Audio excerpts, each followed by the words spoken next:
Hey, welcome back everyone. It is now March 20th of 2020, and ever since the release of Star Wars: The Rise of Skywalker, a lot of fans around the world have been very intrigued about the future of the Star Wars franchise by Disney and Lucasfilm. This is Mike Zero. Make sure to subscribe if you're new to the channel for future Star Wars content.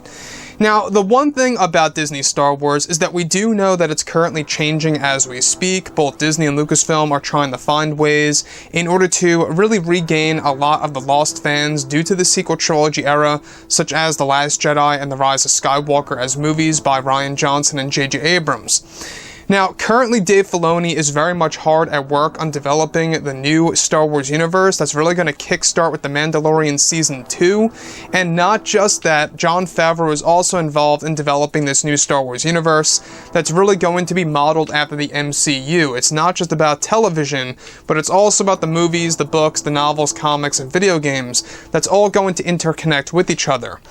Now, what's really interesting is Dave Filoni is really evolving Star Wars as we know it, that is currently reuniting a lot of Star Wars fans around the world, such as bringing a return of Luke Skywalker in the form of live-action material that's going to be a mixture of Mark Hamill's portrayal and a new actor's portrayal of the character. However, what's really intriguing all has to do with what Dave Filoni just did for The Mandalorian Season 2, and exactly where that's all going to lead Star Wars fans into the future here. Now, what's really intriguing about all of this is that now that both Disney and Lucasfilm are finished with The Rise of Skywalker, they are focused on the new Star Wars trilogy of films, as well as the fourth Star Wars trilogy. It's noted that the new Disney CEO, Bob Chapek, is set to deliver major plans in order to reunite the Star Wars fans around the world, and to create a better future for Star Wars in general.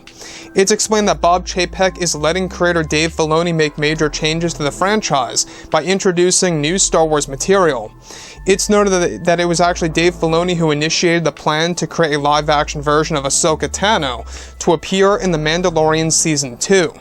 It's explained that Dave Filoni wants, of course, Rosario Dawson to portray Ahsoka Tano for The Mandalorian Season 2, and that Filoni made this decision with George Lucas to bring in Ahsoka Tano in the form of live action for The Mandalorian Season 2 that will be released later this year. It's explained that Filoni will be in charge of how the live action version of Ahsoka Tano will be used in the second season of The Mandalorian, where it's said that this is Dave Filoni's attempt to reunite the fans around the world, to create a better future for Star Wars and for fans to enjoy a new era of the franchise by introducing live-action versions of the fan-favorite characters. It's noted that also Filoni wants to create Ezra Bridger in the form of live-action in The Mandalorian Season 3 that is planned to be released sometime in 2021, and that Filoni is doing this in order to expand his favorite characters in the known Star Wars galaxy. So what's really exciting about this is that we are now finally getting a live-action version of Ahsoka Tano, one of my fan-favorite characters out there. When you look at Star Wars Rebels and when you look at the Clone Wars, a very well-known character. In fact, I'm surprised that she was not made into the form of live-action, sooner. So now we are getting this in The Mandalorian Season 2, and Dave Filoni wants Rosario Dawson to portray the role. This is far better than Brie Larson, let me tell you, because initially they wanted Brie Larson to portray Ahsoka Tano in the form of live action. We talked about this a couple of months ago, until Bob Chapek put that to an end just recently, and now they're bringing in Rosario Dawson. Very good choice, I gotta say. She's very talented. I love her work in a lot of movies out there. Great actress in my opinion, and she definitely does fit the portrayal of Ahsoka Tano. Now, the fact that Dave Filoni was behind this with George Lucas just shows us the first major step that they're taking in order to reunite the fans around the world. A lot of fans are very happy today about this decision, and a lot of fans are also very excited to see exactly what this really means for The Mandalorian Season 2. Does this mean that we're going to get more lightsaber action in live-action Star Wars TV series, such as in the second season of The Mandalorian? That's a big question for sure, right? Also, this is going to explain more about Ahsoka Tano's story post-Star Wars Rebels Season 4. So everything that takes place after that will be explained in The Mandalorian Season 2, given that Season 2 is still based, obviously, after the events of Return of the Jedi, some years after the events of Episode 6, I must add.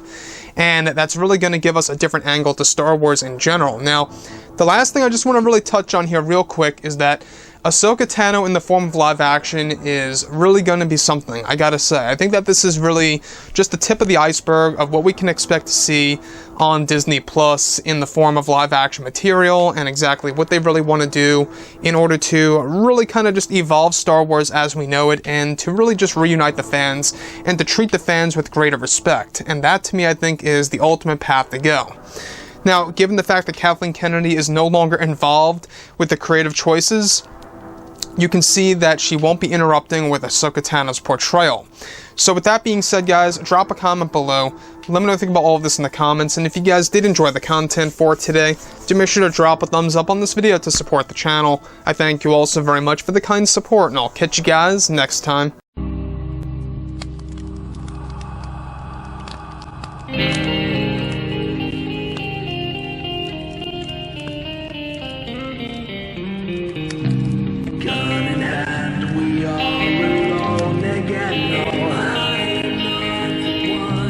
Night to moon, we hear them moans again.